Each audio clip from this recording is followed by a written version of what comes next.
ऐसा ही कुछ हो रहा है इस वक्त नेपाल के अंदर। नेपाल में प्रचंड सरकार को प्रचंड सहमति मिली, सबने सपोर्ट कर दिया, विपक्ष ने भी सत्ता पक्ष ने भी। दाव ही कुछ इस तरीके का खेला गया था। तो पिछले दिनों आपने जितनी भी रिपोर्ट्स देखी हमारी राबी लामचानी के रिलेटेड थी, और राबी लामचानी के अलावा भी हमने जो रिपोर्ट इंडियन मीडिया के आपके साथ शेयर की, तो उसमें ज्यादा नुकसान प्रचंडा की हुकूमत का बताया जा रहा था कि प्रचंडा ने राबी लामचानी के साथ अच्छा नहीं किया। प्रो चाइनीज गवर्नमेंट है और ये प्रो चाइनीज गवर्नमेंट को चाइना ने ही बनाया है। तो आइए देखते हैं इस रिपोर्ट को कि इंडियन मीडिया का क्या कहना है इस राबी लामचानी के बारे में, नेपाल के बारे में और India Nepal relation, China Nepal relation के बारे में। 8 जुलाई है, 9 है हुक्का, फिर भी है थुक्कम थुक्का।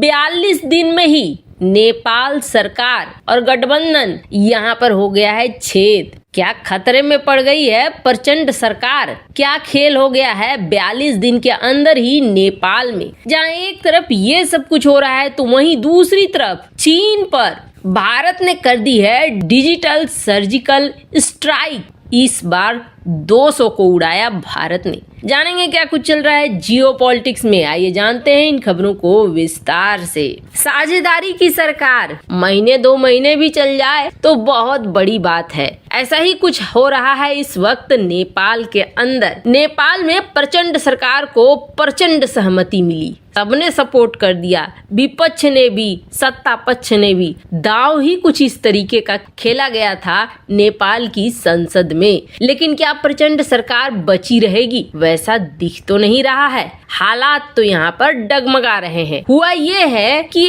चौथी बड़ी पार्टी ने यहाँ से वापसी का रास्ता देख लिया है, गठबंधन को छोड़ने का प्लान बना लिया है, इस्तीफा टेबल तक पहुँचा दिया है। ये चौथी बड़ी पार्टी जिसमें 20 सदस्य हैं, 20 सदस्य ने मुश्किल में डाल दिया है प्रचंड सरकार। और इन सब के पीछे है कौन? तो आपको बता दें, इन सब के पीछे आपको जो ये चेहरा दिख रहा है ये है रवि लामिछाने, जो पत्रकार थे और पत्रकार से ये नेता बने। पहली बार पार्टी बनाई और पहली बार ही बहुत अच्छा परफॉर्मेंस दिया। 20 के 20 सीट ये ले गए। सरकार के साथ बातचीत की, सरकार ने कहा कि भैया तुम हमें दे दो समर्थन, हम तुम्हें बना देंगे गृह मंत्री। पत्रकार से गृह मंत्री किसको पसंद नहीं आएगा? इन्होंने कह दिया हाँ बिल्कुल हम गृह मंत्री बनेंगे। बेचारे गृह मंत्री बन भी गए। 20 सदस्यों के साथ समर्थन दिया था सरकार को।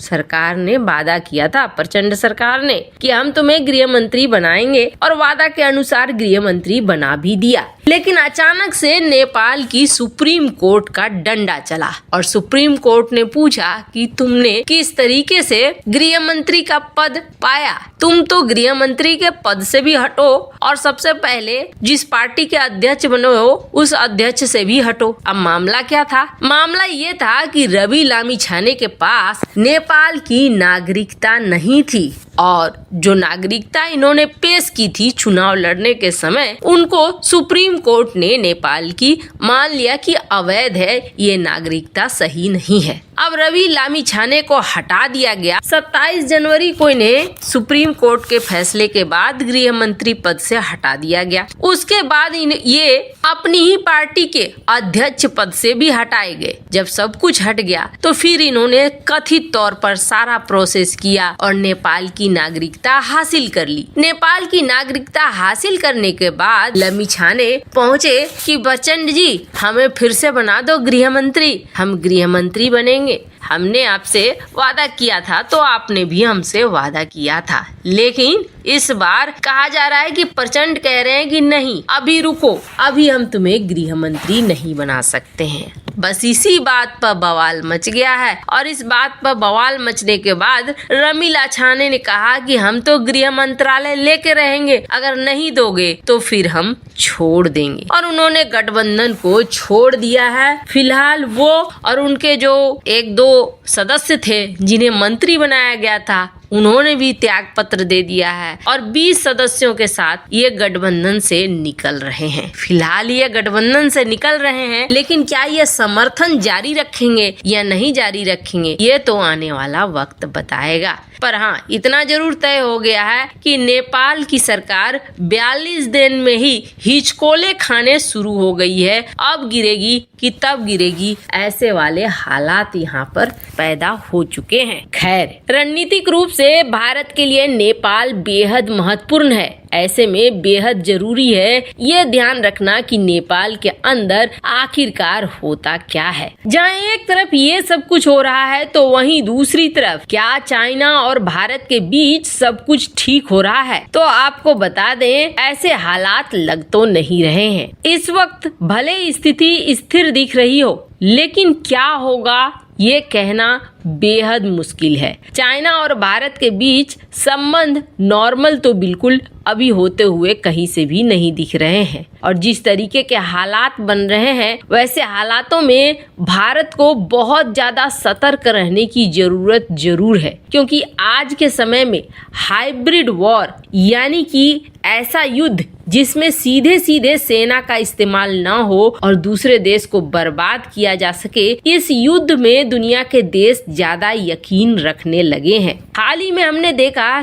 कि किस तरीके से बीबीसी और हुआवे के बीच एक तालमेल की खबर निकलकर सामने आई, जिसमें ये भी आरोप लगाया गया कि बीबीसी ने ये सब कुछ किया है चीन के इशारे पर। ऐसे में चाइना की गतिविधियां संदिग्ध जरूर होती हैं किसी देश के अंदर माहौल खराब करने के लिए भी। वैसे ही दूसरा एक बड़ा एग्जाम्पल देखने को मिला कि भारतीय अर्थव्यवस्था को भी निशाने में लेने के लिए ठीक एफपीओ लॉन्च होने से पहले और चुनाव से पहले अदानी ग्रुप के बारे में रिसर्च रिपोर्ट जारी की गई, जिससे अदानी ग्रुप को ठीक ठाक नुकसान हुआ।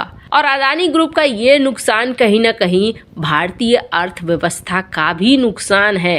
अगर बिजनेसमैन में देखें तो अदानी वो शख्स हैं जो काफी खुलकर चाइना के बारे में बोलते आए हैं। ऐसे में कहीं न कहीं कुछ न कुछ किंतु परंतु जरूर है कि किस तरीके से भारत को टारगेट किया जा रहा है। कभी पीएम मोदी, कभी भारतीय अर्थव्यवस्था और कभी कुछ और चीजें।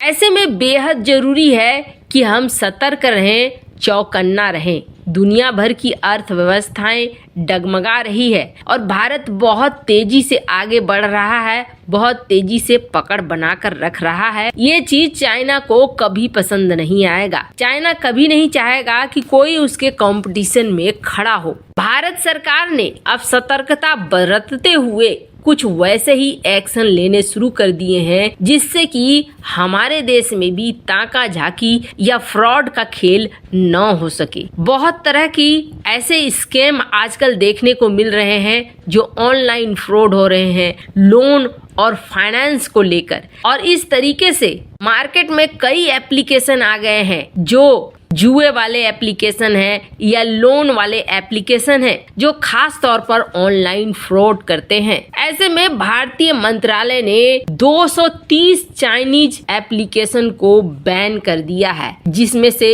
138 जुए वाले एप्लीकेशन थे, 94 लोन वाले एप्लीकेशन थे। कहा जाता है कि भारत सरकार ने पहले कई तरह के कंप्लेन दायर किए, उसके बाद फिर ये एक्शन लिया गया, जिसके बाद अब 230 एप्लीकेशन पर गाज गिरी है। वैसे आपको क्या लगता है, भारत सरकार जो कर रही है वो सही है या नहीं? कमेंट कर अपनी राय जरूर बताएं। जल्द मिलते हैं अगले वीडियो में नई खबर के साथ।